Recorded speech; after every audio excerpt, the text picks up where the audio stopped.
திருவண்ணாமலை கோவிலில் பக்தர்களுக்கு போதுமான அடிப்படை வசதிகளை உறுதி செய்ய வேண்டும் என்ற ஒரு உத்தரவை பிறப்பித்திருக்கிறது சென்னை உயர்நீதிமன்றம்.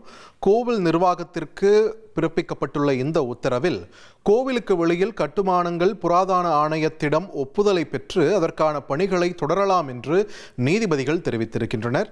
தொடர்ந்து கிரிவல பாதையில் தற்காலிக கடைகள் சன்னியாசிகளால் பக்தர்களுக்கு இடையூறு ஏற்படுவதாகவும் காவல்துறையுடன் இணைந்து ஆக்கிரமிப்புகளை அகற்ற மாவட்ட ஆட்சியருக்கும் உத்தரவானது பிறப்பிக்கப்பட்டிருக்கிறது. மலையடிவாரத்தில் அனுமதியில்லாத கட்டடங்களுக்கு எதிரான நடவடிக்கை குறித்து அறிக்கை தாக்கல் செய்ய வேண்டும் என்றும் உத்தரவு பிறப்பித்து வழக்கு விசாரணை ஜூலை 30 தள்ளி வைக்கப்பட்டிருக்கிறது.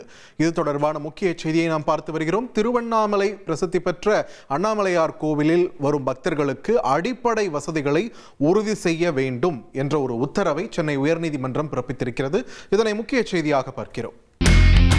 இனி செல்லும் இடமெல்லாம் செய்தி.